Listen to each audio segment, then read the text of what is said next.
Hello everyone, मैं doctor Rajesh टोकरिया again मेरे इस प्यारे channel biology by doctor Rajesh में आपका हार्दिक स्वागत करता हूं। आई होप आप सभी बढ़िया होंगे। आपकी स्टडी बहुत बेहतरीन चल रही होगी और आप अपनी एनसीईआरटी को है बहुत अच्छे से समझ पा रहे होंगे और उसी के बेस पर आपके जो पीवाईक्यूज जो हैं, क्वेश्चन जो हैं वो आप सॉल्व कर पा रहे होंगे।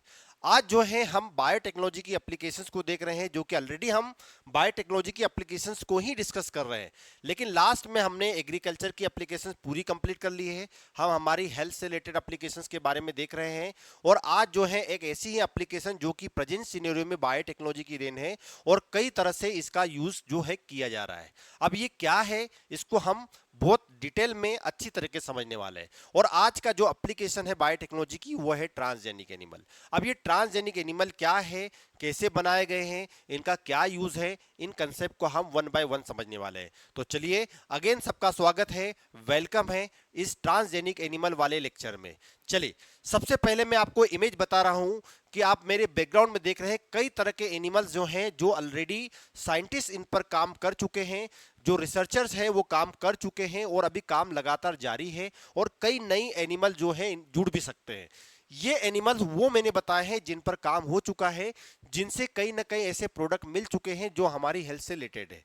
तो ये ट्रांसजेनिक एनिमल जो कि बायोटेक्नोलॉजी की देन है और ये बायोटेक्नोलॉजी की देन ट्रांसजेनिक एनिमल जिनसे कई सारे प्रोडक्ट्स, कई सारे ट्रीटमेंट जो हमको आज बायोटेक्नोलॉजी की हेल्प से मिल चुके हैं, ये आज फाइंड आउट किया जा चुका है। ये क्या है एनिमल, इनकी क्या यूटिलिटी है, कैसे बनाया गया है, किस तरह बनाया गया है और इनसे क्या प्रोडक्ट मिलते हैं, हम इनको सब देखने वाले हैं।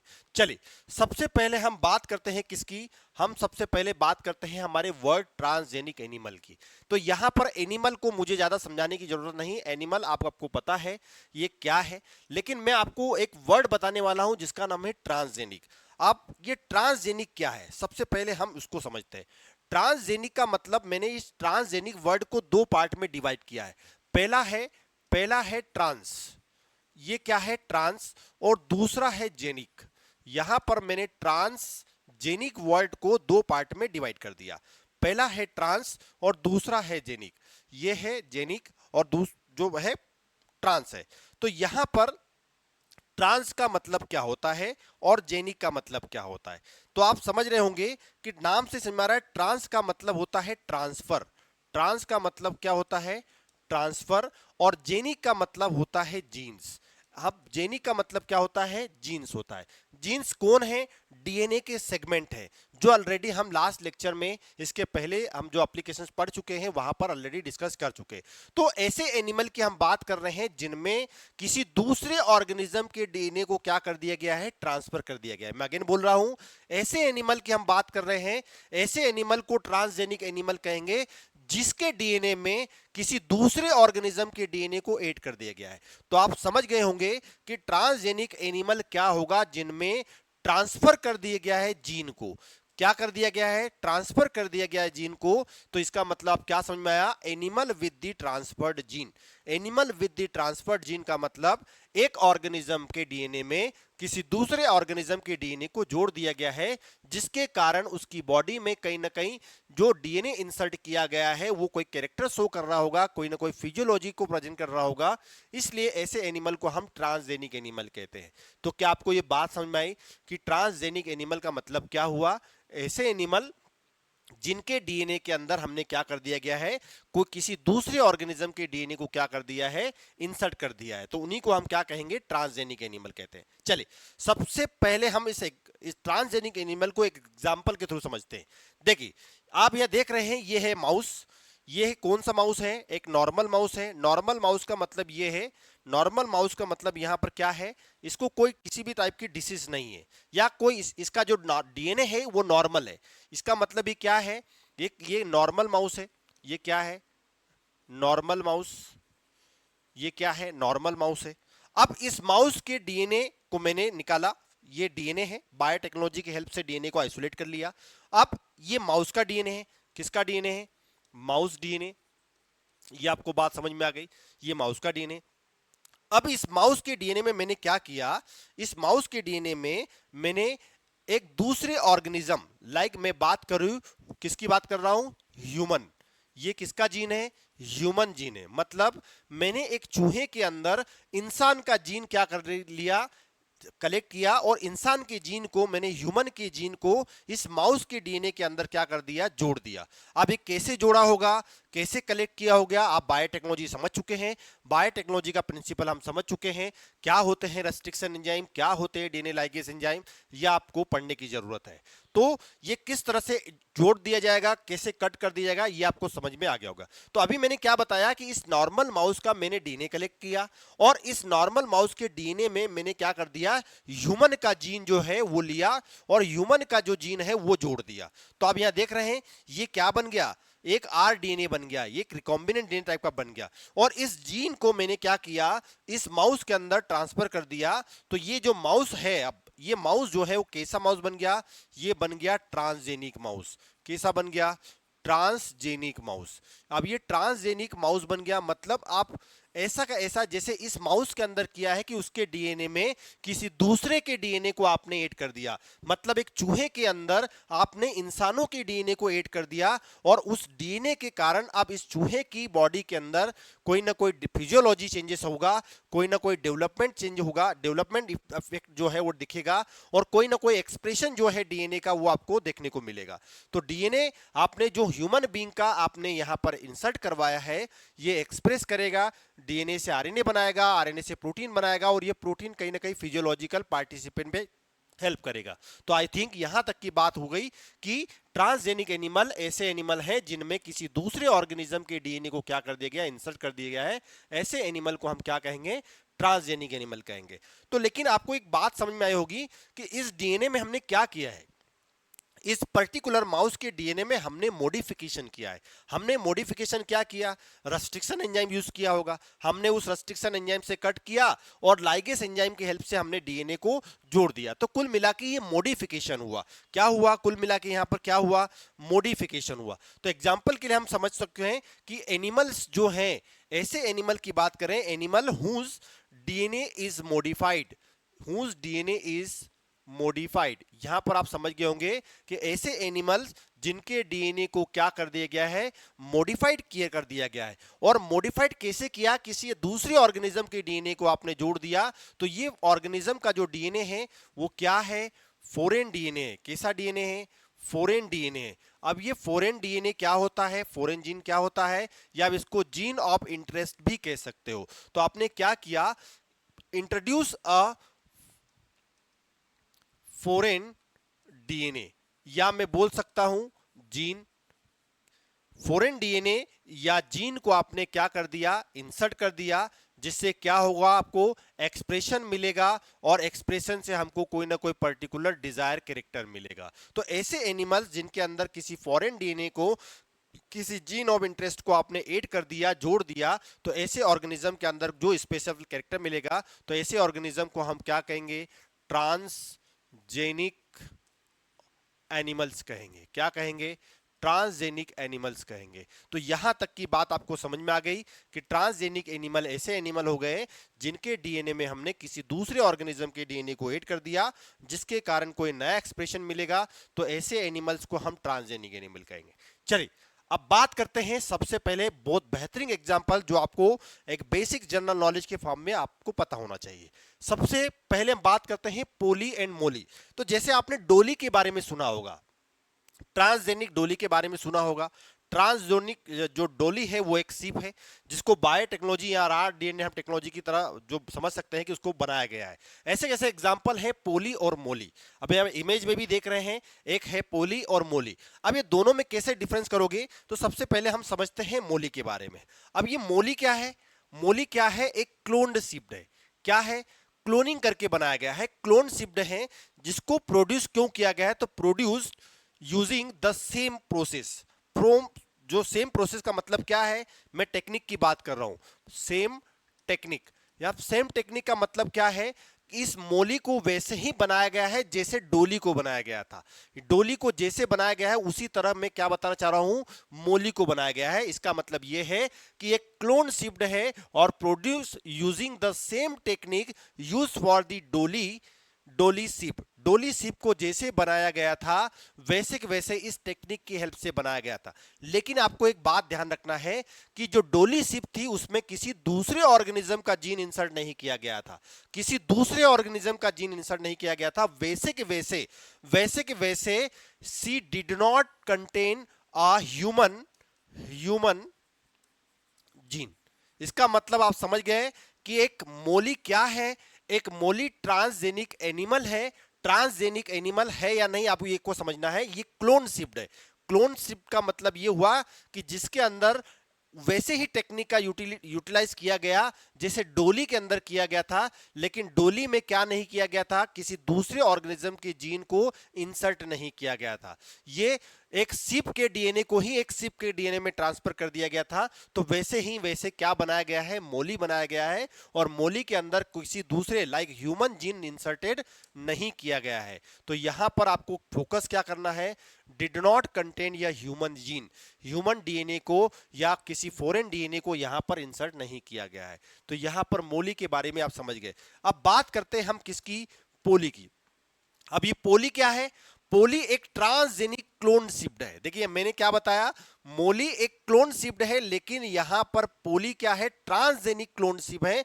एक ट्रांसजेनिक क्लोन शिप का मतलब होता है किसी दूसरे के ऑर्गेनिज्म, किसी दूसरे ऑर्गेनिज्म के जीन को, किसी दूसरे ऑर्गेनिज्म के डीएनए को यहां पर इंसर्ट करा दिया गया है। मतलब साइंटिस्ट ने क्या किया है, इंसर्ट किया है। इंसर्ट क्या किया है, ह्यूमन जीन।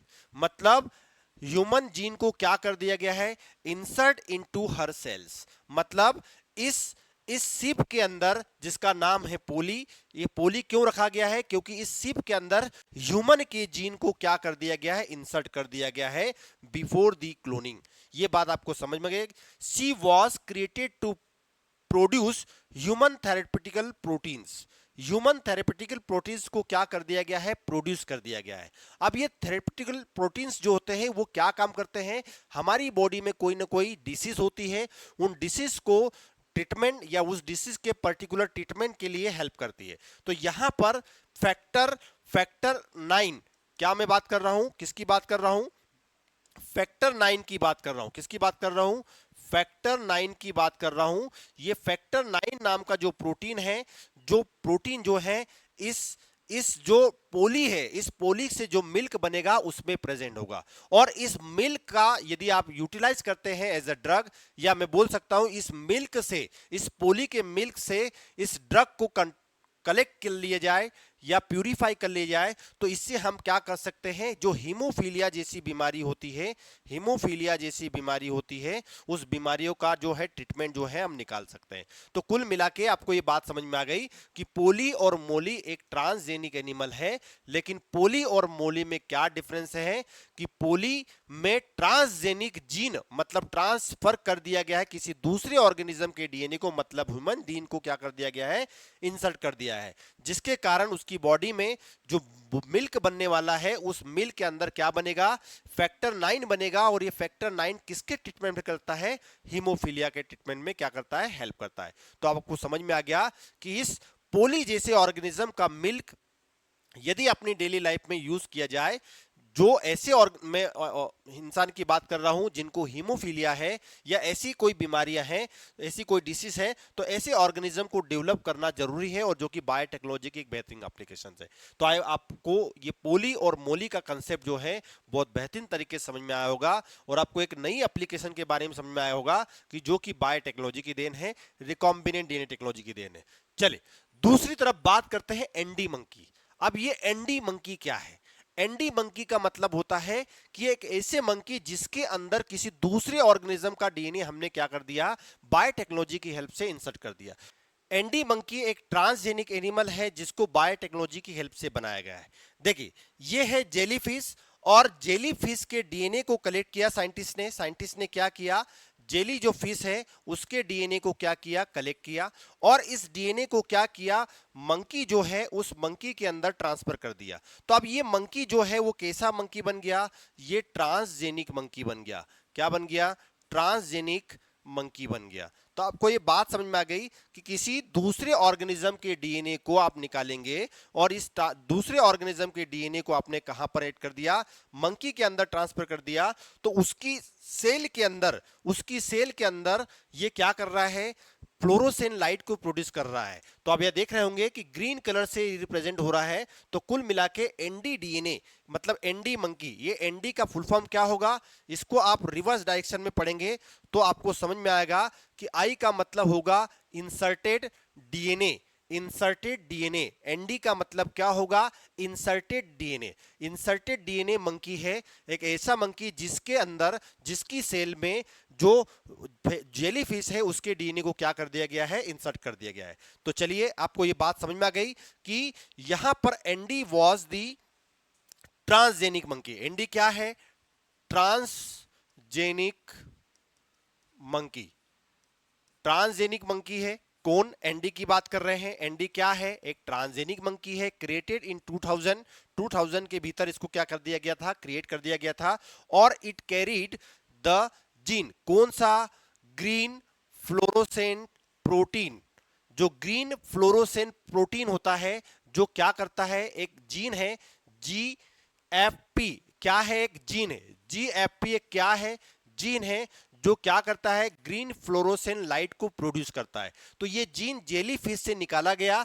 तो क्या बताया मैंने, it carried the GFP genes from the jellyfish और making some cells glow green under the UV light. ऐसी ऑर्गेनिज्म के अंदर जब यूवी लाइट में इनकी सेल्स को देखा गया तो ये ग्रीन फ्लोरोसेंट लाइट को प्रोड्यूस कर रहे हैं। तो आई होप ये एनडी मंकी के बारे में आपको समझ में आया। तो इस मंकी के अंदर ये ग्रीन फ्लोरोसेंट लाइट जो है इसको प्रोड्यूस करने वाले जीन को क्यों इंसर्ट किया गया है, तो आप इस पर्टिकुलर मंकी के अंदर आपने जो जीन इंसर्ट किया है इससे आप किसी प्रोटीन के एक्सप्रेशन का पता लगा सकते हैं, किसी जीन के एक्सप्रेशन के बारे में आप बता सकते हैं कि उसकी क्या फिजियोलॉजी होगी, उसका क्या काम करने का तरीका होगा। तो चलिए, तो इससे हमको क्या बेनिफिट है, तो it is important in the gene therapy and human disease research. तो आप पर्टिकुलर किसी जीन का क्या फंक्शन है, जैसे आपने यहां किसी जेलीफिश के जीन को उठा के क्या किया, मंकी के अंदर ट्रांसफर कर दिया। तो मंकी की बॉडी में जो यूवी लाइट की सेल्स में मंकी की सेल्स में आप यूवी लाइट आप जो ट्रीटमेंट देंगे तो उसके हिसाब से वो क्या करेगा, ग्रीन फ्लोरोसेंट लाइट को प्रोड्यूस करेगा। तो वैसे वैसे आप किसी भी जीन को यहां पर क्या कर सकते हैं, इंसर्ट कर सकते हैं, लेकिन वो रिलेटेड स्पीसीज होना चाहिए, एक पर्टिकुलर क्राइटेरिया में फिट होना चाहिए। तो आई होप आपको पोलीमोली के बारे में समझ में आया, आपको एनडी मंकी के बारे में समझ में आ गया होगा किस तरह से इन ट्रांसजेनिक एनिमल को बनाया गया है। चलिए, अब सबसे पहले आपके माइंड में क्वेश्चन आया होगा कि क्या डायरेक्टली हम किसी डीन को उठाकर किसी दूसरे ऑर्गेनिज्म के डीएनए में डाल दें तो क्या वो ट्रांसजेनिक मंकी बन जाएगा? बिल्कुल भी नहीं, ये कभी भी एक एडल्ट एनिमल में नहीं हो सकता। इसके लिए आपको क्या करना पड़ेगा, एक नॉर्मल जो प्रोसेस आपने पढ़ी है कि जब स्पर्म और ओवम का फ्यूजन होगा, फर्टिलाइजेशन होगा, तब जाके जाइगोट बनेगा। तो ये क्या है हमारे पास, ये है जाइगोट। तो आपने क्या किया, किसी एनिमल का मतलब जाइगोट डेवलप करवाया, स्पर्म ओवम के फ्यूजन से जाइगोट बना। ये जाइगोट क्या कर रहा होगा, डेवलप कर रहा होगा, मतलब 6 to 18 सेल वाली कंडीशन नहीं होगी, या ये जाइगोट जो है मोरुला कंडीशन की तरफ डेवलप कर रहा होगा। तो ऐसी कंडीशन में जब ये डेवलप कर रहा था तो इसी बीच में जो ये सेल्स होती है जाइगोट की, इसी सेल में हम क्या कर देंगे, डीएनए को इंसर्ट कर देंगे। ये डीएनए कहां से आया, ह्यूमन का डीएनए है। किसका डीएनए है, ह्यूमन जीन है, ये ह्यूमन जीन है। इस ह्यूमन जीन को मैंने क्या किया, इन डेवलपिंग सेल्स के अंदर ट्रांसफर कर दिया, और इस डेवलपिंग ऑर्गन, ये जो डेवलपिंग एम्ब्रियो है, मतलब मैं बात करूं, इस डेवलपिंग जो एम्ब्रियो है इसको मैंने क्या कर दिया, इस माउस के अंदर ट्रांसफर कर दिया। तो इससे जो डेवलपिंग ऑर्गेनिज्म बनेगा उसके अंदर उस जीन का, ये जो ह्यूमन जीन है उसका एक्सप्रेशन मिलेगा। तो कुल मिला के मैं आपको क्या बताना चाह रहा हूं कि ये जो एनिमल की, जो ट्रांसजेनिक एनिमल की डेवलपमेंट की प्रोसेस जो है उसके जो जीन है कब इंसर्ट कर सकते हैं, उसके एम्ब्रियोनिक कंडीशन में कर सकते हैं। एम्ब्रियोनिक कंडीशन का मतलब मैं बता रहा हूं कि जब जाइगोट बना होगा और जाइगोट के बाद जो सेल्स का डिवीजन हो रहा होगा, जिसमें आप मोरुला से डेवलपिंग कंडीशन की तरफ प्रोवाइड कर रहे होंगे, तो उसी कंडीशन में आप सेल के अंदर क्या कर सकते हैं, जीन को इंसर्ट करा सकते हैं। अब क्वेश्चन है कि जीन को इंसर्ट कैसे कराओगे, जीन को इंसर्ट कैसे कराएंगे। तो लास्ट लेक्चर में हमने बायोटेक्नोलॉजी की जब प्रिंसिपल और एप्लीकेशंस के बारे में देखा था, तो वहां पर मैंने कई जीन तरह ट्रांसफर करने की टेक्निक के बारे में बताया था, जिसमें से one of the most important मैंने एक टेक्निक के बारे में बताया था जिसका नाम है माइक्रो इंजेक्शन। और माइक्रो इंजेक्शन का यूज जो है एनिमल सेल्स के लिए किया जाता है। तो ये बात आपको समझ में आ गई। तो इन सेल में हमने क्या किया, माइक्रो इंजेक्शन की हेल्प से, किसकी बात कर रहा हूं, माइक्रो इंजेक्शन की हेल्प की बात कर रहा हूं, किसकी बात कर रहा हूं, माइक्रो इंजेक्शन की बात कर रहा हूं। तो माइक्रो इंजेक्शन लिया और उस माइक्रो इंजेक्शन में मैंने ह्यूमन का डीएनए लिया और इस सेल के अंदर ट्रांसफर कर दिया। अब ये सेल डिवाइड करेगी, मल्टीप्लाई करेगी। यहां मतलब क्या समझ में आ रहा कि ये जो सेल्स है, ये सेल जिसके अंदर ट्रांसफर कर दिया है हमने जीन को, ये सेल क्या करेगी, मल्टीप्लाई करेगी। और हर सेल के अंदर जो हमने जीन इंसर्ट किया है वो जीन क्या हो जाएगा, कॉपी हो जाएगा और हर सेल के अंदर जो जो जीन है वो ग्रो करने लगेगा। तो इस तरह से इस ऑर्गेनिज्म के अंदर, इस माउस के अंदर जब इसे हम पर्टिकुलर कंडीशन वाली जो जाइगोट है उसको इंप्लांट कर देंगे, तो जो बेबी बनने वाला है, जो एम्ब्रियो बनने वाला है, उस एम्ब्रियो का जब डेवलपमेंट होगा, बर्थ होगा, तो उसके अंदर कुछ नया कैरेक्टर होगा जो इस जीन के कारण होगा। तो आई होप ये बात आपको समझ में आ गई कि एम्ब्रियोनिक कंडीशन में ही हम क्या कर सकते हैं, इस प्रोसेस को फॉलो कर सकते हैं जो ट्रांसजेनिक की प्रोसेस को रिप्रेजेंट करता है। चलिए, तो ट्रांसजेनिक ऑर्गेनिज्म यदि हमने बनाया, किसी जीन को हमने किसी ऑर्गेनिज्म के डीएनए में ट्रांसफर करवाया, तो इससे बेनिफिट क्या है, इससे फायदा क्या है। तो पहला, आप क्या कर सकते हैं, आप किसी जीन का काम क्या है, यदि किसी जीन को उठा के किसी दूसरे ऑर्गेनिज्म के जीन में डाल दिया, किसी दूसरे ऑर्गेनिज्म की सेल में या बॉडी में ट्रांसफर कर दिया, तो यहां पर वो क्या रिप्रेजेंट करेगा, पहला वो नॉर्मल फिजियोलॉजी एंड डेवलपमेंट को रिप्रेजेंट करेगा। तो कुल मिला के आपको यहां पर क्या बेनिफिट कर पता चलेगा कि एक जीन का किसी दूसरे ऑर्गेनिज्म से निकालकर किसी दूसरे ऑर्गेनिज्म के अंदर ट्रांसफर करने से उस जीन का उस बॉडी के अंदर क्या फंक्शन होगा, वो कैसी फिजियोलॉजी को रिप्रेजेंट करेगा, कैसे डेवलपमेंट को शो करेगा। दूसरा, आप क्या कर सकते हैं, किसी पर्टिकुलर डिसीज की स्टडी कर सकते हैं। यदि मान लो कोई जीन है, यदि मान लो कोई जीन है और उस जीन के कारण कोई ना कोई पर्टिकुलर क्या होती है, डिसीज होती है। यदि मान लो कोई जीन है और उस जीन के कारण कोई ना कोई डिसीज होती है, तो आप क्या कर सकते हो, उस जीन के कारण जो होने वाली जो डिसीज है उसको भी आप स्टडी कर सकते हो। इसका मतलब क्या है, स्टडी ऑफ डिसीज। दूसरा है वैक्सीन सेफ्टी। देखिए, आपको जैसे पता है, जैसे कोविड-19 जो आपने देखा भी होगा, आप कोविड-19 में रहे भी हैं, और कोविड में किस तरह से वैक्सीन का जो है फास्ट तरीके से प्रोडक्शन किया गया। तो क्या इस वैक्सीन के डेवलपमेंट के बाद डायरेक्टली इसको क्या ह्यूमन पर अप्लाई किया गया, ऐसा नहीं है। इसके लिए कई तरह के एनिमल्स यूज किए गए जिनको ट्रांसजेनिक एनिमल कह सकते हैं, और वो ट्रांसजेनिक एनिमल्स पर अप्लाई कर दिया गया। यदि उनकी बॉडी में इफेक्ट हुआ है तो ये ट्रांसजेनिक एनिमल्स, जैसे माउस की बात करूं, मैं मंकी की बात करूं, तो ये हमारे से मिलते जुलते हैं। और यदि इनकी बॉडी में कुछ इफेक्ट हो रहा है तो कई यार नेगेटिव हो रहा है, पॉजिटिव हो रहा है, तो इस रिजल्ट का जो कंपैरिजन है वो हमारी बॉडी के साथ कर सकते हैं। तो आई होप आपको समझ में आ गई। आपको नॉर्मल फिजियोलॉजी और डेवलपमेंट की बात करना है किसी जीन का, तो वो आप समझ सकते हैं। आपको किसी पर्टिकुलर डिसीज के बारे में देखना है तो वो आप समझ सकते हैं बायोटेक्नोलॉजी में एनिमल जो ट्रांसजेनिक एनिमल है उनकी हेल्प से। तीसरा, वैक्सीन सेफ्टी के बारे में आपको पता होना चाहिए। क्या आप कोई कंपनी ने या कोई वैक्सीन कितना डिसीज के प्रिवेंशन या ट्रीटमेंट में हेल्प कर रहा है, वो कितना सेफ्टी है, कितना अच्छा है, ये आप भी पता कर सकते हैं वैक्सीन सेफ्टी के थ्रू। तीसरा, यदि कोई मार्केट में केमिकल है, डेवलप किया गया है, बनाया गया है, और यदि उसको बॉडी के अंदर इंजेक्ट किया जा रहा है या बॉडी में यूज किया जा रहा है, बॉडी के प्रोटेक्शन के लिए यूज किया जा रहा है या किसी डिसीज के ट्रीटमेंट के लिए यूज किया जा रहा है, तो वो कितना सेफ्टी है, कितना अच्छा है, ये आपको पता चल जाएगा ट्रांसजेनिक एनिमल से। तो ट्रांसजेनिक एनिमल्स पर क्या किया जाता है, इनका अप्लाई किया जाता है ताकि इनकी बॉडी में यदि इफेक्ट हुआ तो कहीं ना कहीं हमारी बॉडी पर भी इफेक्ट होगा। और जो लास्ट है, जो 5th नंबर पर है, वो है बायोलॉजिकल प्रोडक्ट। मतलब कई सारे ऐसे एनिमल्स हैं जिनसे हमको कुछ ना कुछ अच्छा प्रोडक्शन मिलता है, वो हमारे बेनिफिट के लिए होता है। तो कई ऐसे बायोलॉजिकल प्रोडक्ट हैं, जैसे लाइक मैंने मिल्क की बात की, तो मिल्क के अंदर हमने क्या ऐड किया था, एक ऐसे ऐसे हमने प्रोड्यूस प्रोटीन, जैसे अच्छी क्वालिटी का यदि कोई प्रोटीन है जो हमारी हेल्थ से रिलेटेड है, बेबी ह्यूमन बेबी के हेल्थ से रिलेटेड है, तो हम आसानी से उस जीन को किसी दूसरे एनिमल लाइक काऊ के अंदर हम इंसर्ट कर सकते हैं और उससे हम क्या कर सकते हैं, मिल्क को प्रोड्यूस कर सकते हैं। तो आई होप यहां तक की बात आपको समझ में आ गई। अब इन डिसीज के बारे में, ये इन एप्लीकेशंस के बारे में हम क्या करने वाले हैं, डिस्कस करने वाले हैं। सबसे पहले हम बात करते हैं study of normal physiology and development. अब यहां पर नॉर्मल फिजियोलॉजी और डेवलपमेंट का मतलब क्या है, सबसे पहले आप बात करते हैं।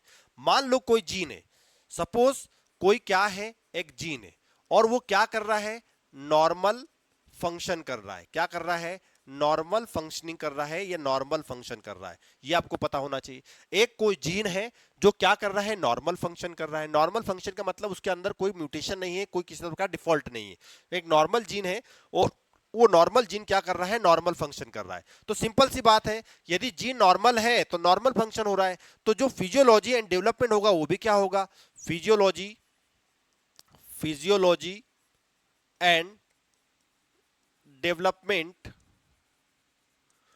Will be normal. ये आपको जनरली बात पता है कि यदि जीन नॉर्मल है, उसका काम नॉर्मल है, तो उसका फिजियोलॉजी, उसका इफेक्ट, उसका डेवलपमेंट क्या होगा किसी ऑर्गेनिज्म के अंदर, वो भी नॉर्मल होगा। तो ये बात आपको समझ में आ गई। लेकिन आपने क्या किया, उस जीन के अंदर किसी दूसरे के डीएनए को, जीन को इंसर्ट कर दिया, तो अब उस ऑर्गेनिज्म के अंदर वो जीन क्या करेगा, या तो पर्टिकुलर किसी डिसीज को ट्रीट कर देगा, उसकी बॉडी में जो कैरेक्टर नहीं था वो प्रोड्यूस कर देगा, या तो वहां पर जो कैरेक्टर थे उसको हटा भी सकता है। तो कुल मिला के क्या किया हमने कि यदि मान लो मैं क्या करूं, एग्जाम्पल के लिए, मैं एग्जाम्पल के लिए आपको समझा रहा हूं, मैंने क्या किया कि ह्यूमन ग्रोथ फैक्टर, ये ह्यूमन ग्रोथ फैक्टर नाम का कोई फैक्टर है, ये ह्यूमन ग्रोथ फैक्टर जो है मैंने लिया और इसको क्या किया, एक माउस के अंदर ट्रांसफर कर दिया। मैंने क्या किया, इसको ट्रांसफर कर दिया। कहां पर ट्रांसफर किया, ह्यूमन ग्रोथ फैक्टर वाला जीन, ये ह्यूमन ग्रोथ फैक्टर जीन है, ये ह्यूमन ग्रोथ फैक्टर जीन को मैंने कहां ट्रांसफर कर दिया, माउस के अंदर ट्रांसफर कर दिया। अब जैसे ही इस जीन को माउस के अंदर ट्रांसफर किया, तो हमारी जो जीन को ट्रांसफर करने की जो टेक्निक थे उसकी हेल्प से ये माउस जो है उसकी हाइट बढ़ गई। तो आपको समझ में आया कि ये कोई जीन है, उसका क्या फंक्शन है, उस जीन की क्या फिजियोलॉजी है, वो क्या डेवलपमेंट में हेल्प कर रहा है। तो आपने ह्यूमन ग्रोथ फैक्टर जीन को आपने क्या किया, इस माउस के अंदर ट्रांसफर किया। तो इस माउस के अंदर ट्रांसफर करने के बाद अब देखेंगे कि उसकी जो हाइट है, वो हाइट जो है वो क्या हो चुकी है, बढ़ चुकी है। तो कुल मिला के ये ट्रांसजेनिक एनिमल हो गया और इसकी हाइट क्या हो चुकी है, बढ़ चुकी है। तो आप क्या पता कर सकते हो, नॉर्मल जो फिजियोलॉजी और डेवलपमेंट है वो आप पता कर सकते हो कि किसी जीन को इंसर्ट करने पर किसी पर्टिकुलर ऑर्गेनिज्म की बॉडी में क्या फिजियोलॉजी होगा, उसका क्या काम करने का तरीका होगा और वो किस तरह से डेवलपमेंट में हेल्प करेगा। तो आई होप यहां तक की बात आपको समझ में आई। तो ये बात समझ गए होंगे कि जो ट्रांसजेनिक एनिमल्स हैं इनका यूज क्या स्टडी करने के लिए किया जा रहा है, normal functioning of the genes. किसी जीन का यदि नॉर्मल फंक्शन है तो आप पता कर सकते हो normal physiology, normal growth and development of the animal. यदि जीन नॉर्मल है तो उसका फंक्शन भी नॉर्मल होगा और वो किसी एनिमल के अंदर क्या करेगा, नॉर्मल ग्रोथ एंड डेवलपमेंट करेगा। तो जैसे आपको पता होना चाहिए, एनसीईआरटी के अंदर एक एग्जांपल दिया है कि क्या किया है कि यहां पर they are used to study the effect of, क्या स्टडी कर सकते हो, इफेक्ट स्टडी कर सकते हो। किसका इफेक्ट स्टडी कर सकते हो, effect of the complex factor like insulin. ये आपको पता है कि यदि बॉडी के अंदर इंसुलिन होगा तो शुगर का लेवल मेंटेन रहेगा, मतलब इंसुलिन रहेगा तो शुगर का लेवल जो है वो डाउन हो जाएगा, इंसुलिन नहीं रहेगा तो शुगर का लेवल बढ़ जाएगा। ये ऑलरेडी हम देख चुके हैं कि इंसुलिन की प्रेजेंस के कारण इंसुलिन होगा तो ग्लूकोज का लेवल कम हो जाएगा और यदि इंसुलिन नहीं है तो ग्लूकोज का लेवल बढ़ जाएगा। तो ऐसे कैसे इंसुलिन जीन का क्या यूटिलिटी है, यदि मैं किसी इंसुलिन जीन को किसी दूसरे ऑर्गेनिज्म के डीएनए में जोड़ दूं और उस डीएनए को किसी दूसरे ऑर्गेनिज्म की बॉडी में डाल दूं तो क्या होगा, यदि इंसुलिन ज्यादा होगा तो ग्लूकोज बढ़ ही नहीं पाएगा और यदि इंसुलिन जीन काम ही नहीं कर रहा है तो ग्लूकोज का लेवल खत्म हो जाएगा। तो ये बात आपको समझ में आ गई। तो ऐसे कैसे, जैसे इंसुलिन की आप स्टडी कर रहे हैं वैसे वैसे आप क्या कर सकते हो, ग्रोथ फैक्टर की भी स्टडी कर सकते हो, जो आपको अब मैंने अभी बताया एग्जांपल के थ्रू कि आप ग्रोथ फैक्टर का यूज भी आप क्या कर सकते हो on the growth of the organism. तो इससे आपको कुछ क्या समझ में आया कि जो जीन्स है, जो genes from the other species, आप किसी दूसरे स्पीसीज की जीन, जैसे ह्यूमन अलग स्पीसीज है, जो एनिमल है जैसे माउस की बात करें, मंकी की बात करें, ये अलग स्पीसीज है, तो आप ह्यूमन का जीन भी उनके अंदर क्या कर सकते हो, इंसर्ट कर सकते हो। तो genes from other species can be introduced and effect of the introduce gene, जो हमने इंसर्ट किया है उस जीन का इफेक्ट आप क्या कर सकते हो, स्टडी कर सकते हो एनिमल के अंदर। तो क्या बात तो आपको समझ में आई कि study of normal physiology in development का मतलब क्या होता है। सबसे बेस्ट एग्जांपल इसको समझने का ये हाइट वाला एग्जांपल जो मैं बताया, super mouse, most MP. Super mouse क्या है? सुपर माउस, सुपर माउस क्या है? ट्रांसजेनिक माउस है। सुपर माउस क्या है? ट्रांसजेनिक माउस है। इन ट्रांसजेनिक माउस के अंदर क्या कर दिया गया है? Human growth hormone gene, human growth factor gene को क्या कर दिया गया है? इंसर्ट कर दिया गया है। जब माउस के अंदर इंसानों के ग्रोथ फैक्टर को इंसर्ट कर दिया गया है, तो ये जब एक्सप्रेशन किया, ये जीन एक्सप्रेशन किया, तो इन माउस का साइज जो है लार्जर देन नॉर्मल माउस। तो आप डायग्राम में देख रहे हैं कि एक माउस का जो साइज है वो कितना बड़ा है, एक माउस का जो साइज है वो नॉर्मल है, लेकिन दूसरे माउस का साइज देखेंगे तो उससे कई गुना लार्जर है। इसका मतलब क्या है कि उस जीन के कारण उस माउस का क्या हो गया? साइज बढ़ गया। तो कुल मिला के सुपर माउस जो है ट्रांसजेनिक माउस है और वाइडली यूज हो रहा है किसके लिए? किस लिए यूज हो रहा है? Most IMP breast cancer research में। इन ट्रांसजेनिक एनिमल जिसके सुपर माउस की बात कर रहे हैं कि यदि इंसानों का जीन ऐसा इस तरह से लार्ज स्केल पर, मतलब उसका लार्जेस्ट साइज बना सकता है, तो हम कई तरह की रिसर्च जो है वो इन पर अप्लाई करवा सकते हैं। हमारे लिए बनने वाले ड्रग्स, हमारे लिए बनने वाले मेडिसिन का हम जो है प्रोडक्शन आसानी से करवा सकते हैं इन पर इफेक्ट देखकर। तो आपको समझ में आया होगा कि सुपर जीन, सुपर माउस जो है वो किस लिए बनाया गया है? एक नॉर्मल फिजियोलॉजी एंड डेवलपमेंट को देखने के लिए बनाया गया है। तो आई होप आपको बात समझ में आ गई। चलिए, दूसरा हमारा पॉइंट था स्टडी ऑफ पर्टिकुलर डिसीज। अब ये स्टडी ऑफ पर्टिकुलर डिसीज का मतलब क्या है? जैसे आपने कई डिसीज के बारे में पढ़ा है कि कैंसर, कैंसर क्या है? किसी न किसी पर्टिकुलर जीन में म्यूटेशन के कारण होता है। यदि ये जीन नॉर्मल है तो आप किसी ऑर्गेनिज्म के अंदर ट्रांसफर कर दे उसको, तो नॉर्मल फंक्शन करेगा। लेकिन यदि वो म्यूटेट हो चुका है, यदि ऑर्गेनिज्म के अंदर वो म्यूटेट हो गया है और उसको इंसर्ट कर दिया है, तो कैंसर डेवलप करेगा। तो कुल मिला के आप किसी जीन का काम क्या है, किसी जीन के अंदर जीन के कारण कौन सी डिसीज हो रही है और उसका ट्रीटमेंट यदि हो सकता है तो हम फाइंड आउट कर सकते हैं। तो यहां पर बायोटेक्नोलॉजी के एप्लीकेशन में हम क्या पढ़ रहे हैं कि स्टडी ऑफ पर्टिकुलर डिसीज, मतलब ट्रांसजेनिक एप्लीकेशन का यूज क्या कर सकते हैं हम? पर्टिकुलर डिसीज के लिए कर सकते हैं। तो मतलब transgenic animals act as a model for human disease. अब ये मॉडल फॉर ह्यूमन डिसीज मैंने बोला, मॉडल फॉर ह्यूमन डिसीज का बोला, मतलब इसका मतलब ये है कि आप किसी दूसरे ऑर्गेनिज्म के जीन को जो कि पर्टिकुलर डिसीज कॉज कर रहा है या उसके कारण कोई ना कोई बॉडी में इफेक्ट्स जो है वो डेवलप हो रहा है, तो उस जीन को आप इंसर्ट करके किसी दूसरे ऑर्गेनिज्म में डाल सकते हो और उसका इफेक्ट का रिजल्ट जो है आप ले सकते हो। तो ऐसे ऑर्गेनिज्म को हम मॉडल ऑर्गेनिज्म कहते हैं, जो कि अभी आपको मैंने बताया कि ये सुपर माउस जो डेवलप किया गया है, ये एक तरह से क्या है? एक तरह से ये क्या है? एक मॉडल ऑर्गेनिज्म है जिन पर एक ट्रीटमेंट जो है वो किया गया है, एक एक्सपेरिमेंट किया गया है। तो मॉडल ऑर्गेनिज्म का मतलब ये है कि जिस पर एक्सपेरिमेंट किया जाए, जिस पर किसी जीन का एक्सप्रेशन लिया जाए, उसका जो इफेक्ट होगा वो देखा जाए, तो उसको हम क्या कहेंगे? मॉडल ऑर्गेनिज्म कहेंगे। तो कई तरह के डिसीज हैं, जैसे कैंसर है, सिस्टिक फाइब्रोसिस के बारे में पढ़ा होगा, रिमेटॉइड आर्थराइटिस के बारे में पढ़ा होगा, अल्जाइमर्स डिसीज के बारे में आपने सुना होगा। तो इन डिसीज के लिए कोई ना कोई पर्टिकुलर जीन होता है और इन जीन को हम किसी ऑर्गेनिज्म के अंदर इंसर्ट कर दें तो वहां पर उसका क्या रोल है, वो जीन कितना डिसीज कॉज कर रहा है, और उस डिसीज को यदि उस जीन को नॉर्मल कंडीशन में ले आए तो वो क्या रिजल्ट इफेक्ट शो करेगा, ये भी हम स्टडी कर सकते हैं। तो सिंपल सी बात है, इसका फायदा क्या है? इसका फायदा ये है कि ये साइंटिस्ट को हेल्प करेगा डिस्कवरी में। क्या डिस्कवरी में? आप डिसीज किस तरह से हो रही है उसकी मैकेनिज्म को आइडेंटिफाई कर सकते हो, उसके कारण कोई नई डिसीज हो सकता है कि उस जीन के कारण कोई ना कोई बॉडी के अंदर इफेक्ट हुआ हो, तो उसके कारण जो ड्रग बनना हो, कोई प्रोटीन बनना हो, आप वो भी प्रोडक्शन ले सकते हो। और तीसरा, पॉसिबल क्या कर सकते हो, आप किसी पर्टिकुलर डिसीज का क्योर कर सकते हो, उसको आप उसका सोल्यूशन निकाल सकते हो, उसको कैसे हम हटा सकते हैं और कैसा उसका ट्रीटमेंट ले सकते हो। तो आई होप नॉर्मल फिजियोलॉजी और डेवलपमेंट की बात की हमने ट्रांसजेनिक माउस के थ्रू, और दूसरी बात की स्टडी ऑफ पर्टिकुलर डिसीज की बात की। चलिए आगे देखते हैं। आई होप आपको यहां पर समझ में आ रहा होगा कि किस तरह से बायोटेक्नोलॉजी की हेल्प से हम ट्रांसजेनिक एनिमल का एप्लीकेशन ले रहे हैं और क्यों डेवलप कर रहे हैं। ये सब बातें जो हैं आपको वन बाय वन पॉइंट के हिसाब से मैं विद डायग्रामेटिक विद एग्जांपल के थ्रू समझा रहा हूं, ताकि आपके एग्जाम के पॉइंट से ये मोस्ट इंपोर्टेंट जो चैप्टर है आपके कंसेप्ट क्लियर हो पाए। चलिए तीसरा most important, production of biological products. अब बायोलॉजिकल प्रोडक्ट्स का मतलब क्या है? बायोलॉजिकल प्रोडक्ट्स का मतलब यह है कि ऐसे कोई सारे प्रोडक्ट्स जो हमारी हेल्थ से रिलेटेड है, इंसानों की हेल्थ से रिलेटेड है, हम वही प्रोडक्ट हमारी बॉडी में यदि बन नहीं पा रहा है या हमारी ग्रोथ के लिए जितनी मात्रा में जरूरत है वो मिल नहीं पा रहा है, तो इसी को हम क्या कर सकते हैं, किसी दूसरे एनिमल की हेल्प से बनवा भी सकते हैं। इसका मतलब क्या है कि हम दूसरे एनिमल की हेल्प से, दूसरे एनिमल की बॉडी से हम जीन को इंसर्ट करा के वो प्रोडक्शन ले सकते हैं। तो कुल मिला के प्रोडक्शन ऑफ बायोलॉजिकल प्रोडक्ट्स सबसे मोस्ट इंपॉर्टेंट एक है alpha 1।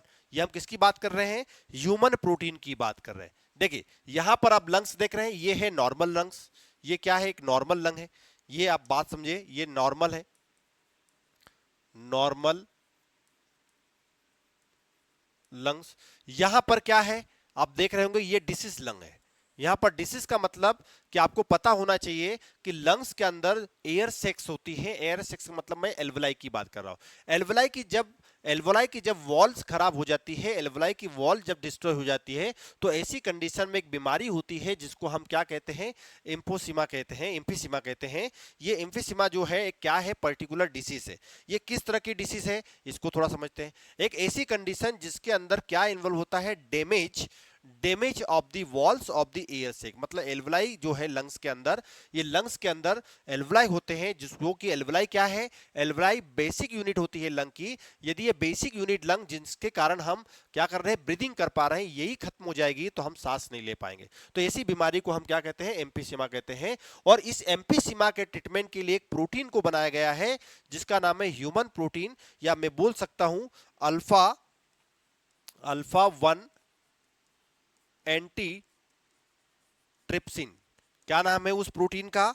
Alpha 1 anti trypsin protein. क्या नाम है? Alpha 1 anti trypsin protein. और ये अल्फा 1 एंटी ट्रिप्सिन प्रोटीन जो होते हैं, इस एम्फीसीमा जो डिसीज है, जो कि एल्वलाई की वॉल डैमेज होने के कारण होती है, इसका भी हम ट्रीटमेंट आसानी से निकाल सकते हैं यदि इसको ट्रांसजेनिक एनिमल के अंदर बनाया जाए। ये बात आपको समझ में आ गई। चलिए तो यहां पर क्या लिखा हुआ है? ह्यूमन अल्फा एंटीट्रिप्सिन, जो कि A180 was introduced into the Tracy milk. ये ट्रेसी मिल्क क्या है? ट्रेसी मिल्क, ट्रेसी क्या है अब आपको समझना है। ट्रेसी मिल्क का मतलब क्या है? ट्रेसी मिल्क का मतलब अब यह समझ गए होंगे कि एक ऐसी शिप को बनाया गया है जिनके मिल्क में ये प्रोटीन बन रहा है।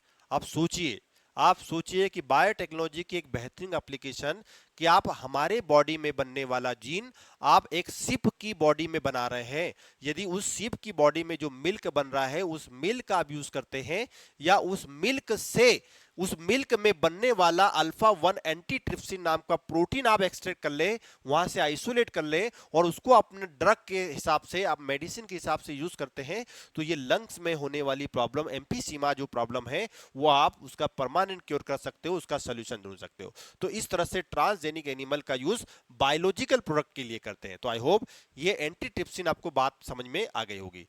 चलिए इसके अलावा कई तरह की डिसीज होती है, जैसे फिनाइल कीटोयूरिया के बारे में, पीकेयू के बारे में सुना होगा, सिस्टिक फाइब्रोसिस के बारे में सुना होगा। तो इनके प्रिवेंशन, इनके ट्रीटमेंट के लिए भी कई सारे ड्रग्स जो है एनिमल के अंदर रिसर्च चल रही है और इन पे जो फोकस है साइंटिस्ट का किया जा रहा है। इस तरह से हम क्या कर सकते हैं, ऐसी पर्टिकुलर डिसीज के बारे में अब हम किसी ऑर्गेनिज्म से ऐसा कोई प्रोडक्ट बनवा ले जिससे हम क्या कर सकते हैं, बेनिफिट ले सकते हैं। तो आप समझ में आया कि बायोलॉजिकल प्रोडक्ट का मतलब किसी एनिमल से मिलने वाला मिल्क एक बायोलॉजिकल प्रोडक्ट है, और उसमें कौन सा प्रोटीन मिल रहा है?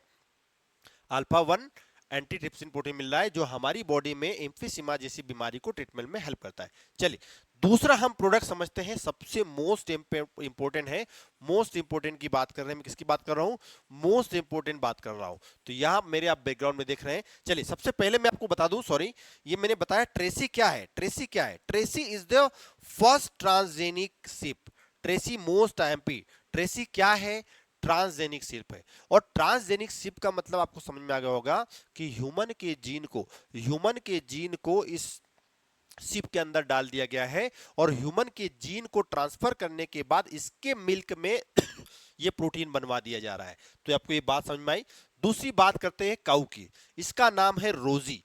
कई एग्जाम्स में पूछा जाता है, नीट तो ठीक है, नीट में तो पूछा ही जाता है, लेकिन कई सारी एग्जाम हैं, यदि आप मेडिकल से रिलेटेड हैं तो ये रोजी काऊ के बारे में जनरल आपको नॉलेज होना चाहिए। ये रोजी क्या है? रोजी एक ट्रांसजेनिक काऊ है। ये क्या है? रोजी एक ट्रांसजेनिक काऊ है। अब ये रोजी क्यों डेवलप किया गया है तो आपको समझना है। चलिए, रोजी आपको समझ में आ गया क्या है? ट्रांसजेनिक काऊ है। क्या है ये? ट्रांसजेनिक काऊ है एक तरह की। अब इसमें क्या किया गया है इसको थोड़ा समझना है। इसके अंदर एक प्रोटीन बनवाया दिया जा रहा है। वो कैसा प्रोटीन है? Protein enriched in milk. इस काऊ के मिल्क के अंदर ऐसा प्रोटीन है जिसके अंदर इनरिच्ड प्रोटीन कंटेंट है। मतलब ऐसी क्वालिटी वाला मिल्क है जो ह्यूमन के जो बेबी हैं, ह्यूमन के मतलब इंसानों के जो बच्चे हैं, उनके प्रॉपर हेल्थ और ग्रोथ डेवलपमेंट है, उसको मेंटेन रखने के लिए प्रोटीन बनाया जा रहा है। तो कुल मिला के मैं आपको क्या बताना चाह रहा हूं कि ह्यूमन मिल्क कंटेन ह्यूमन। अब ये मैं किसकी बात कर रहा हूं? यहां पर प्रोटीन की बात कर रहा हूं। तो यहां पर कुल मिला के जो रोजी है, जो ट्रांसजेनिक एनिमल है, और इस ट्रांसजेनिक एनिमल के अंदर क्या होगा? आपको प्रोटीन इनरिच मिल्क मिलेगा। तो मतलब milk contain human protein concentration. मैं किसकी बात कर रहा हूं? किसकी बात कर रहा हूं?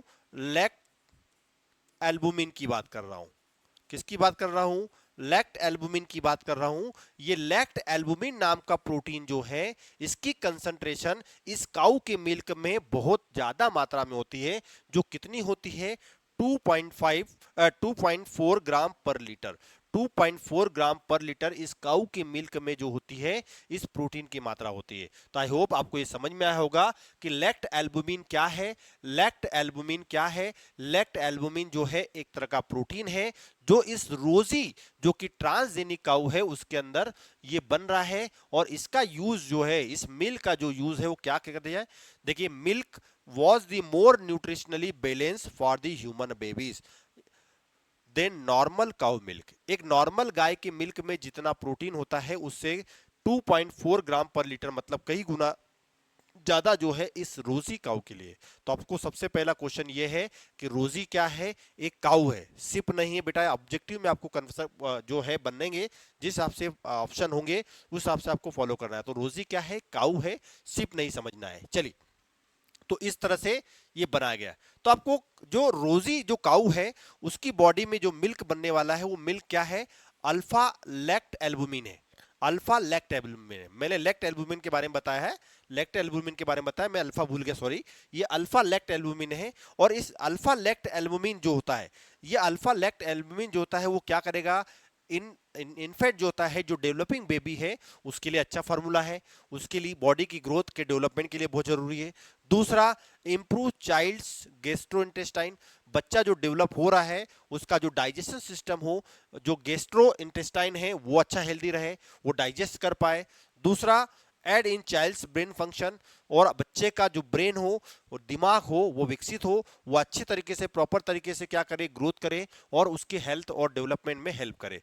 ये बात आपको समझ में आ गई। और इसके अलावा सपोर्ट हेल्थ गट माइक्रोबायोटा जो होता है, मतलब उसकी इंटेस्टाइन के अंदर जितने भी माइक्रो ऑर्गेनिज्म होते हैं जो उसकी हेल्थ से रिलेटेड हैं, उनको भी मेंटेन करता है। तो आई होप इस रोजी काऊ के मिल्क में एक न्यूट्रिशनल मिल्क वाला जो कंटेन है, मिल्क जो है, वो इन बेबीज, जो न्यू बॉर्न बेबीज होते हैं, उनके लिए बहुत ज्यादा हेल्पफुल होता है। और ये है ट्रांसजेनिक एनिमल रोजी का एक बेनिफिट। इसके अलावा हम बात कर रहे हैं सेफ्टी की। हम किसकी बात कर रहे हैं? वैक्सीन सेफ्टी की बात कर रहे हैं। तो जनरली देखिए, कोई भी ह्यूमन के लिए वैक्सीन बनाएगा, जैसे हमने कोविड की बात की, तो कोई भी वैक्सीन जो होता है डायरेक्टली इंसानों पर ट्राई नहीं किया जाता है। या तो वो किस पर ट्रीटमेंट किया जाएगा? माउस पर किया जाएगा, या तो पर पहले किस पे किया जाता था, मंकी पर किया जाता है। देखिए माउस और मंकी का रिलेशन क्या, इंसानों से रिलेशन क्या, कि मोस्ट ऑफ इनकी बॉडी का जो स्ट्रक्चर है, फिजियोलॉजी है, वो हमारी बॉडी जैसा ही होता है। लेकिन मैं आपको बताऊं कि पहले क्या होता था, मंकीज पर इनको अप्लाई किया जाता था। मंकीज पर अप्लाई किया, यदि कोई भी वैक्सीन बनी तो सबसे पहले मंकी पर अप्लाई किया जाता। लेकिन एक बार नुकसान क्या था कि ये लार्ज ऑर्गेनिज्म है, मतलब इनकी बॉडी का साइज थोड़ा बड़ा होता है, लेकिन इनका रिप्रोडक्टिव जो पार्ट होता है, वो जो रिप्रोडक्शन की प्रोसेस होती है वो स्लो होती है कंपेयर टू किसके, अदर ऑर्गेनिज्म के। जैसे एग्जांपल के लिए माउस, माउस का साइज जो होता है छोटा होता है, इनका लाइफ स्पेन भी कम होता है, और इनका रिप्रोडक्शन जो प्रोसेस है वो फास्ट होता है। तो इससे हम क्या कर सकते हैं, कई जनरेशन तक इफेक्ट देख सकते हैं। दूसरा, इनकी बॉडी में जल्दी से जल्दी रिजल्ट मिलेगा। इनके जो बच्चे आएंगे उनमें जो जीन है वो इंसर्ट होगा, या किया जा रहा है, या कोई ड्रग की स्टडी की जा रही है, वो इफेक्ट जल्दी दिखेगा कंपेयर टू मंकी। तो आजकल क्या होगा कि ये मंकी का नंबर जो रिड्यूस हो रहा था, मतलब ये एक्सपेरिमेंटल बेस के लिए, वो भी क्या हो जाएगा, बच जाएगा। तो कुल मिला के वैक्सीन सेफ्टी टेस्टिंग जो है वो क्या किया जा रहा है कि वैक्सीन जो है वो सेफ है before the use in human. हमारी बॉडी में यूज करने से पहले वो सेफ है या नहीं, ये पता करने के लिए ये स्टडी की जाती है। तो transgenic mice use for polio vaccine testing. आपको समझ में आया, पोलियो की जो वैक्सीन है उसका जो ट्रीटमेंट है वो ह्यूमन बीइंग के बच्चों पर या ह्यूमन पर अप्लाई करने के पहले उसको माउस पर स्टडी किया जाता है, ये आपको याद रखना है। दूसरा, इसके अलावा अर्लियर मंकी, मैंने बताया कि पहले इनको मंकी पर अप्लाई किया जाता था, और मंकी पर अप्लाई इसलिए किया जाता है कि ये हमारी बॉडी से सिमिलर है और हमारी पूर्वज माने जाते हैं। लेकिन इनका जो रिप्रोडक्टिव प्रोसेस है वो फास्ट नहीं है, इनका नंबर रिड्यूस हो जाएगा यदि कोई इफेक्ट हो गया या इनकी डेथ हो गई तो हो सकता है। और लेकिन माउस जो है लाइफ स्पेन कम है, इनके बच्चे भी ज्यादा बर्थ लेते हैं, और इन पर हम कई जनरेशन तक स्टडी भी कर सकते हैं। तो इसका फायदा क्या है, फास्ट रिजल्ट मिलेगा आपको, सेफ टेस्टिंग पर पता चल जाएगा, और मे reduce the use of monkeys in future. ये बात आपको समझ में आ गई। किसी वैक्सीन का पता करना है तो एनिमल बेस्ड है, लेकिन माउस उससे भी बेस्ट है कंपेयर टू मंकी। तो आपको एक बात रखना है, सबसे बेस्ट मॉडल कौन है, माइस है। माइस या माउस हम मैं बोल रहा हूं सबसे बेस्ट मॉडल है। दूसरा, हम बात करते हैं chemical safety testing. Chemical safety testing का मतलब क्या है, अब आप तो समझते हैं। मार्केट में कई तरह के प्रोडक्ट बनते हैं या बनाए जा रहे हैं। मार्केट में कई तरह के केमिकल्स हैं जो बनते हैं, बनाए जा रहे हैं, वो चाहे हमारी हेल्थ से रिलेटेड हो या कोई केमिकल हो या ड्रग हो जो हमारी पर्टिकुलर बॉडी के लिए। लेकिन यदि मान लो, यदि कोई नॉर्मल ऑर्गेनिज्म है, लाइक माउस की बात करें, तो chemical safety testing on the animals model. Animals model का मतलब हमने माउस लिया है, एक माउस कैसा है, नॉर्मल माउस है जो ह्यूमन के जैसा ही रिस्पॉन्स करेगा, ह्यूमन के जैसा ही रिस्पॉन्स करेगा। लेकिन इस केमिकल का यदि अप्लाई आप ट्रांसजेनिक एनिमल पे करेंगे तो उसका रिजल्ट जो है वो लेस ह्यूमन रिस्पॉन्स होगा या उससे वेरिएशन करेगा। तो कुल मिला के मैं आपको क्या बता रहा हूं, specific DNA inserted from the human. मतलब इसका मतलब क्या हुआ कि यदि किसी ह्यूमन के अंदर कोई जीन है और उस जीन पर उस केमिकल का क्या इफेक्ट कर रहा है, तो ये स्टडी करना है, तो आप ह्यूमन के जीन को पर्टिकुलर एक माउस के अंदर इंसर्ट कर दें और फिर उस केमिकल को अप्लाई करें एक पर्टिकुलर माउस के ऊपर, और माउस की बॉडी में जो इफेक्ट होगा वो पर्टिकुलर हमारी बॉडी के अंदर होगा। तो ये बात भी आपको समझ में आ गई। तो कुल मिला के आप किसी केमिकल की टेस्टिंग भी करवा सकते हो। तो this is known as a toxicity और सेफ्टी टेस्टिंग। इसका मतलब कोई केमिकल कितना टॉक्सिक है, कितना डोज जो है उसका इफेक्ट कर रहा है, कितना डोज जो है उसकी क्वालिटी क्वांटिटी जो है कितना असर कर रही है, ये आप चेक कर सकते हो। So animals expose to toxic substances, जैसे ही एनिमल को टॉक्सिक सब्सटेंसेस से एक्सपोज किया जाएगा तो साइंटिस्ट ऑब्जर्व करेंगे क्या इफेक्ट। जैसे आपने केमिकल अपनी बॉडी पर या किसी एनिमल की बॉडी पर अप्लाई करवाया तो क्या देखेंगे, वो क्विक रिजल्ट देखेंगे, बेटर सेफ्टी टेस्टिंग देखेंगे, और सेवर जो है वो टाइम को आप बचा पाएंगे। तो ये बात आपको समझ में आ गई। तो 95% most important, 95% existing transgenic animals जितने भी हैं उनमें सबसे ज्यादा क्या होता है, माइस होता है। तो यदि यहां से ऑब्जेक्टिव आपको क्वेश्चन पूछा जाए कि माइस जो है वो मॉडल ऑर्गेनिज्म की तरह काम किया जा रहा है क्योंकि इसका रिप्रोडक्शन टाइम जो है ज्यादा है, और दूसरा इसका साइज छोटा है, और इसके जो बर्थ लेने वाले जो जो बर्थिंग जो जो डेवलप करने वाले, जो चाइल्ड डेवलप करने वाला जो सिस्टम है वो भी अच्छा है और ज़्यादा बच्चे प्रोड्यूस करता है, हम रिजल्ट भी है बेटर ले सकते हैं। तो आई होप यहाँ तक की बात आपको समझ में आ गई। तो क्या आपको कंसेप्ट समझ में आया ट्रांसजेनिक एनिमल का? ट्रांसजेनिक एनिमल क्या है, क्यों इनको डेवलप किया गया है, किस तरह से इनको बनाया गया है। चलिए अब थोड़ा हम एनसीईआरटी की तरफ चलते हैं कि एनसीईआरटी में क्या हमने जो अभी बातें जो समझी है वो एनसीईआरटी से रिलेट करती है। चलिए, animals have been had to their DNA manipulated. हम किसकी बात कर रहे हैं? एनिमल्स की बात कर रहे हैं, और उनके डीएनए को आप मैनिपुलेशन जो है हम कर सकते हैं। Possess and express and extra का मतलब होगा foreign gene are known as a transgenic animal. यदि आप उसकी बॉडी में किसी दूसरे डीएनए को ट्रांसफर कर रहे हो, एक्स्ट्रा डीएनए को ट्रांसफर कर रहे हो, तो उसको ट्रांसजेनिक एनिमल कहेंगे। चलिए, इसके अलावा ट्रांसजेनिक रेट्स है, कई सारे एनिमल है, रेबिट है, पिग है, सीप है, काऊ है, फिश है। इन सारे ऑर्गेनिज्म की इमेज भी मैंने फर्स्ट स्लाइड में बताई थी कि ये सब ट्रांसजेनिक एनिमल है जिन पर रिसर्च हो चुकी है और रिसर्च हो रही है। Have been produce although over the 95% of the existing transgenic animal are the mice। ये जितने भी मैंने ट्रांसजेनिक एनिमल बताए उनमें सबसे ज्यादा 95% कौन है? माइस है जो transgenic. Why are these animals being produce? ये एनिमल को क्यों बनाया गया है? क्यों बनाया गया है? How can man benefit from such modifications? और इंसानों को कैसे मॉडिफिकेशन का बेनिफिट मिल सकता है, इन बातों को हम थोड़ा समझने वाले हैं। तो पहली बात करते हैं हम नॉर्मल फिजियोलॉजी एंड डेवलपमेंट की। ये हम समझ चुके हैं। Transgenic animals can specifically designed to allow the study of genes, how genes are regulated. मैंने आपको बताया था कि नॉर्मल जीन का क्या फंक्शन होगा और उस जीन के कारण किसी बॉडी के अंदर फिजियोलॉजी और डेवलपमेंट में क्या इफेक्ट होगा, ये भी बताया है। And how they affect the normal function of the body, normal body and development. So study of the complex factor involve the growth such as insulin. Insulin की जैसे स्टडी किया था वैसे वैसे आप ग्रोथ फैक्टर की स्टडी कर सकते हो। और by introducing the gene from the other species that alter the formation of the factor and studying the biological effect the result. अब आप किसी दूसरे जीन को आप इंसर्ट कर रहे हो तो उसका बायोलॉजिकल रिजल्ट क्या होगा वो भी आप क्या कर सकते हो, स्टडी कर सकते हो।